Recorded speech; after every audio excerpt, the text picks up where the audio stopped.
You went to IKEA for a bookshelf. You left with the bookshelf, two rugs you didn't plan to buy, a set of kitchen utensils, three candles, a bag of meatballs, and a genuine sense that you got a great deal on all of it. You drove home, unloaded the car, and somewhere between the third hour of assembly and the moment you realized one screw was missing, the spell started to break. But by then, IKEA had already won.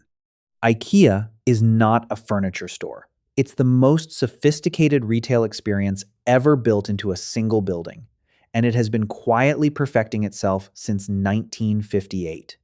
Walmart wants your afternoon.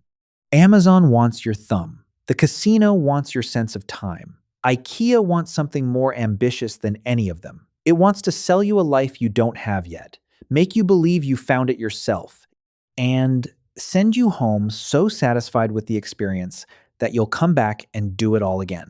By the end of this video, you'll see every layer of the machine. Let's start before you even leave the house. The IKEA catalog and now the website and app is not a product directory. It's a desire machine. The rooms in those pages aren't showing you furniture. They're showing you a version of your life that doesn't exist yet. Cleaner, more organized, more beautiful, more intentional. The lighting is perfect. The surfaces are clear. The children's room looks like a place where a calm and creative child does calm and creative things. You are not being shown a table. You are being sold a feeling. And by the time you get in the car to drive to the store, you're not shopping for furniture anymore. You're chasing a vision IKEA, planted in your head, at home, in your own living room, before you spent a single dollar. That's the first trap, and you stepped into it days before you arrived. Now you pull into the parking lot, and the first thing you notice is that the building is enormous. One way in, one way out, and the entrance is deliberate. You walk in, and immediately the path begins. One direction, forward. IKEA calls it the natural flow, but it's anything but natural. It's a precisely engineered one-way loop that takes you through every single department in the store in the order IKEA decided, with almost no shortcuts and very few exits along the way. This is the same principle as Walmart's dairy aisle. You have to walk past everything to get to what you came for. But IKEA took it further than any store on earth. They didn't just put your bookshelf at the back. They built an entire labyrinth around it.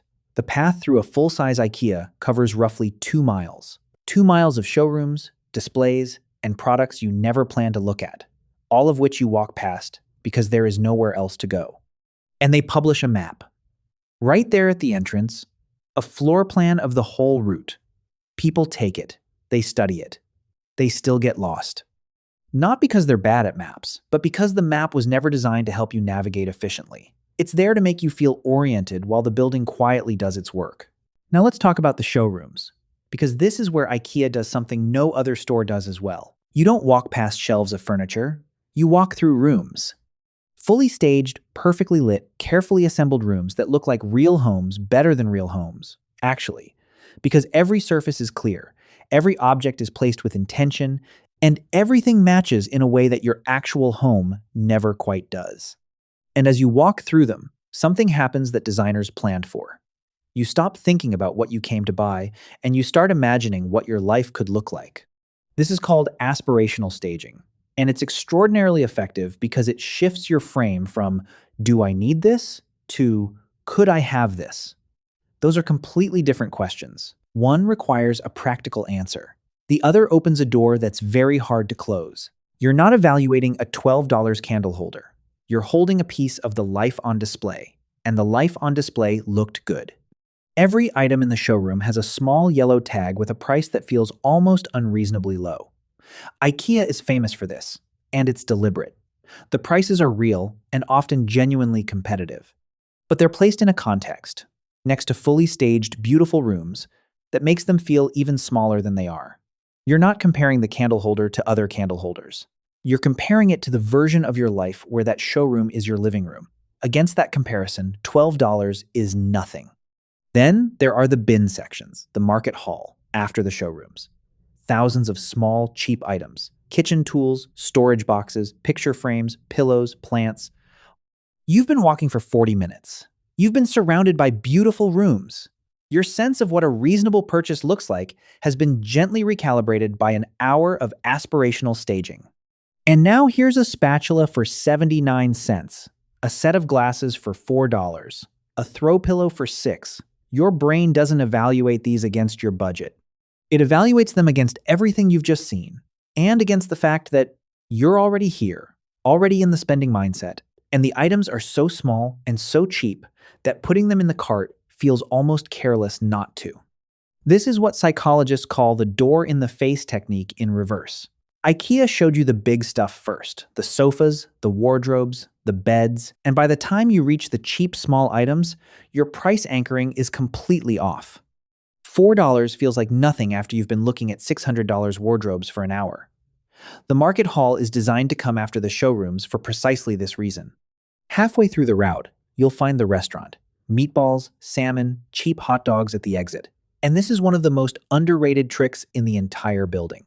IKEA sells food at close to no profit. The meatball plate is famously cheap.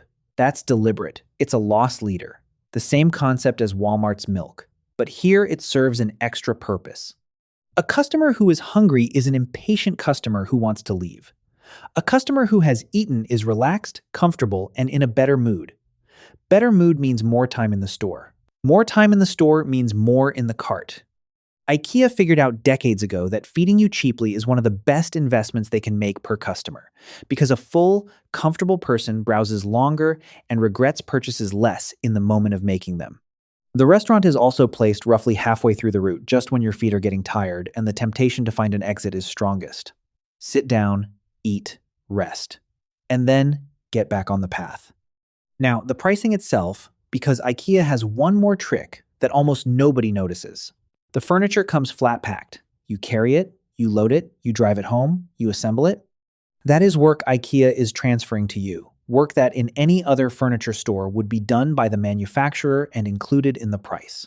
But here's the counterintuitive part. That work doesn't make you value the furniture less. It makes you value it more. This is a real, documented psychological effect called the IKEA Effect. Studies have shown that people consistently place higher value on things they've built themselves, even when the objective quality is identical to something pre-assembled. The effort creates ownership in a way that simply buying something doesn't. You struggled with that bookshelf. You figured out the instructions. You built it. And now it's yours in a way that feels different from something that arrived ready-made. IKEA transferred the labor to you, reduced their costs enormously, and in doing so, accidentally, or perhaps not accidentally, made you love the product more. Even the missing screw follows you home doing its job. The mild frustration of assembly, the problem-solving, the satisfaction when it finally stands up straight, all of it deepens your relationship with an object you bought for $79. That's extraordinary. They charged you less, made you do the work, and ended up with a more satisfied customer. Let's go all the way back. You came in for a bookshelf. The catalog sold you a life before you arrived. The entrance committed you to a 2-mile path with one direction. The showrooms replaced, "Do I need this?" with, "Could I have this?" The yellow price tags felt small against the aspirational backdrop. The market hall ambushed you when your price anchoring was broken and your spending mindset was already open. The restaurant fed you so you'd stay comfortable and browse longer. The flat pack transferred labor to you and made you value the result more than you would have otherwise. 2 rugs, kitchen utensils, 3 candles, a bag of meatballs, and the genuine feeling that you won. Here's what's worth sitting with. IKEA is different from the casino, from your phone, from the supermarket, because most of what it does beautifully. The stores are clean. The products often are good value. The food really is cheap. And the feeling you leave with is usually positive. That's what makes it the most seductive manipulation in this entire series. Every other place we've looked at leaves you slightly worse off and slightly aware of it. IKEA sends you home happy. The design is so good that you enjoy being inside it, and you come back. That's a harder thing to protect yourself against than a slot machine or a manipulative scroll. You can tell yourself the casino is dangerous. You can put your phone in a drawer. But IKEA just makes you feel like you're building a better life, one flat pack at a time. And maybe sometimes you are. The trick is knowing that the feeling was engineered long before you arrived. In a catalog, in a showroom, in a plate of cheap meatballs, placed exactly halfway through a 2-mile walk you never planned to take. But now you've seen it. And the next time those blue and yellow doors open, and the path begins. And the first room looks exactly like the life you always meant to have. Some clear part of your brain is going to whisper, I see what you're doing. Every environment in this series was built on the same foundation. Show you what you want, remove your ability to leave easily, and make the experience feel good enough that you call the result your own choice. We take them apart one by one. So if you'd rather see the system than be moved by it, you already know what to do.